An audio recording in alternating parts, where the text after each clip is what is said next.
Before starting, it's important to have an idea about the basic shape of a bear. Here I'm trying to figure out a simplified shape that still communicates the essence of a bear. These drawings come in very handy in the carving process. I've chosen this piece of aspen due to it being very soft and easy to carve.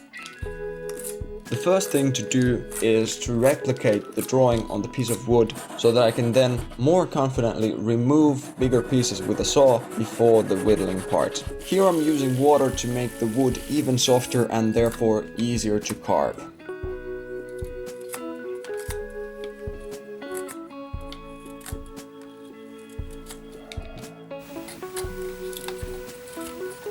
The first shape to carve is this kind of a water droplet shape with a flat bottom and an inward curve where the underside of the neck is. The inward curve can be made with this kind of a sweeping cut.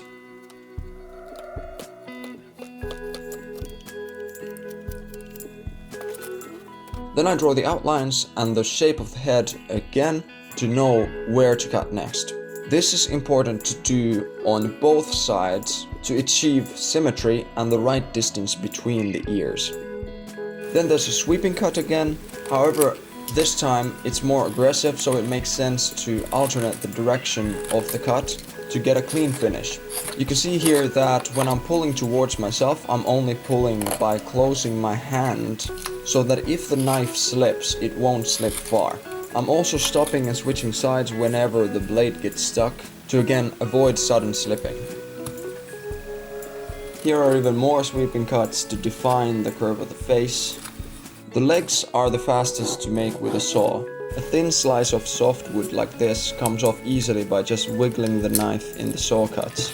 To get a softer, more natural look, I'm rounding out the edge between the side and the belly of the bear.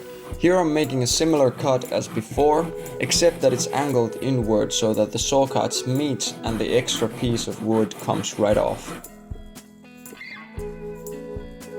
Here I'm using a chisel to give the bear a fur pattern, but you can just as well sand it for a smooth finish or just leave it as it is.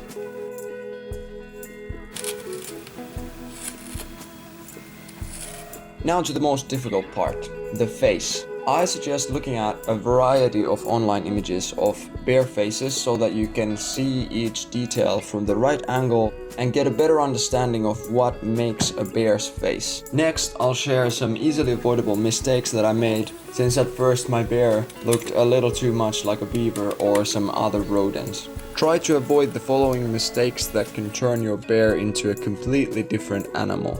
The eyes are too far apart. The profile lacks in curvature from the side or from above. Don't make the snout too thin either, because that can make your bear look more like a fox or a wolf.